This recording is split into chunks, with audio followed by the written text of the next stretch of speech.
కాళేశ్వరం కథల పేరుతోటి ఓ సీరియల్ తీస్తే సూపర్ ఆడేటట్టుందిలా. లేకుంటేంది ఓ 6-7 సంధి కాళేశ్వరం వార్తలు లేని దినముందా? తుమ్మడి హెట్ కాంచి మార్చినప్పటి సంధి షురూ చేస్తే ఇవాళ హైకోర్టు ఆర్డర్ దానిక చిన్నగా నడుస్తుందా మరి?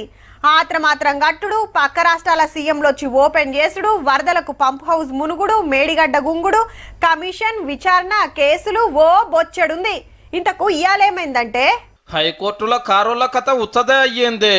కాళేశ్వరం రిపోర్టు కొట్టేయాలని కోర్టును అడిగితే గవేన్ నడవయి ఆపే ముచ్చటే లేదని సాబ్ సీదా చెప్పింది. కమిషన్ రిపోర్టును బట్టి యాక్షన్ తీసుకుంటారేమోనని కేసీఆర్ సారు, హరీష్ రావు సార్లకు పెద్ద డౌట్ ఉందట. ఇదే మాట గవర్నమెంట్ లాయర్ ను కోర్టు అడిగితే లేలే రిపోర్టును అసెంబ్లీలో పెడతాము, చర్చలు చేసినాకనే యాక్షన్ ముచ్చట అని చెప్పిండట. కేసు వేసిన ఇద్దరు కూడా ఎమ్మెల్యేలే, వాళ్ళ మీద అవినీతి ఆరోపణలు ఉన్నాయి అనుకొచ్చేండు.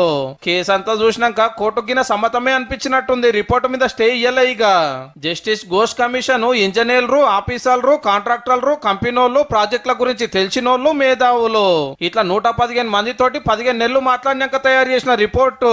అప్పటి సీఎం కేసీఆర్ సారు, ప్రాజెక్టుల మంత్రి హరీష్ రావు సారు, పైసల మంత్రి ఈటల గారిని కూడా పిలిచి వివరాలు తీసుకున్నారు. సర్కార్ వాళ్ళ చేతికి రాగానే కేబినెట్ ఓకే అన్నది. ఇక అసెంబ్లీలో పెడతామనే మోపుకే ఇద్దరు కూడా సీదా కోర్టుకు పోయిరు రిపోర్ట్ ఆపాలని. గవర్నమెంట్ కు కావాల్సినట్టు తయారు చేసిండ్రు అనేది మనోళ్ళ మాట.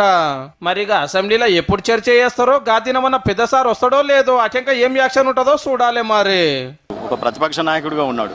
సో అల్టిమేట్గా ఆ డాక్యుమెంట్స్ అన్ని ఈయన చేతికి రావాల్సిందే, చర్చ జరగాల్సిందే. అసెంబ్లీ మాత్రం పోకుండా ఉండడానికి చేస్తున్న కార్యక్రమాలు ఇవి.